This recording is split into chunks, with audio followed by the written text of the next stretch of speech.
क्या 1-2 साल से इनका अफेयर चल रहा तो जी नीलू के साथ। तो नीलू आदर्श के साथ चल रहा तो उनके साथ चलत चलत बिलात दिन हो गए। तो जी इनका भैया गया कि ऐसा मत करो, तो इनको गाली गलौज दे के धमकी दे के घर से भगा दियो। और फिर ई के बाद में धीरे धीरे ब्लैकमेल करने लगे। कुछ फ़ोटो वोटो होंगी इनके पास, तो ब्लैकमेल करने लगे और पैसे मांगने लगे। पैसे मांगने के बाद में जब पैसा ख़त्म हो गया तो जी मतलब जो चीज़ें बचती इनकी शादी के लिए बनवाई थी, चाचा ने पैसा दिया था, कुछ कुछ कमा के लाए थे दिल्ली से, तो चीज़ बनवा गए थे। आसों गए थे काम करने के लिए कि आसों आके काम करें और इनकी शादी निपटा दें। तो ये घर पे आके दारू वारू पी के मतलब जितने रिश्ते आते थे रिश्ते तोड़वा देते थे। तो इसके बाद में फिर ऐसे बहुत दिन हो गए। फिर इसके बाद में चीज़ें सब ले ली।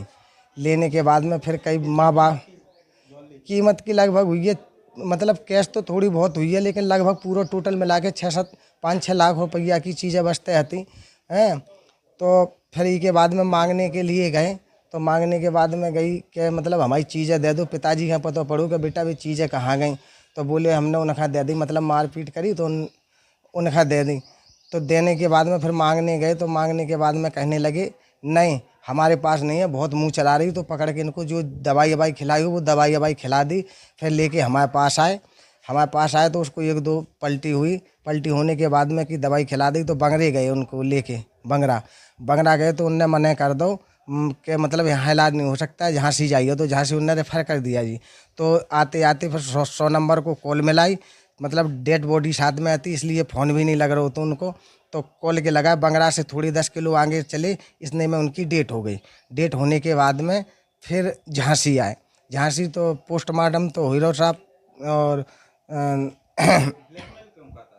ब्लैकमेल साहब इनके पास अफेयर चल रहा हो तो कोई मतलब गंदी गंदी फोटो हुई है जा वजह से, या कोई रिकॉर्डिंग हुई है जा वजह से ब्लैकमेल कर रहे थे। हाँ उसी के आधार पे। तो इनने नीलू हाँ जी कौन था रिश्ते में? था पड़ोसी का? रिश्ते में नहीं था, बगल वाला पड़ोसी ही था। हर बार कोई बात नहीं, लेकिन ये है सब भाईचारे है। लेकिन इनको कड़ी से कड़ी सज़ा मिलनी चाहिए। हम तो बस यही मांग कर रहे हैं कि मतलब जो है सज़ा मिलनी चाहिए। लड़की ब्यूटी पार्लर की दुकान खोली थी, भाई और उसकी भाभी थी। इनने लोन पे पैसा लिया, उनको ब्यूटी पार्लर खुलवाई। जितना ब्यूटी पार्लर का पैसा आता था सब ब्लैकमेल में दे देते थे। क्या उम्र थी?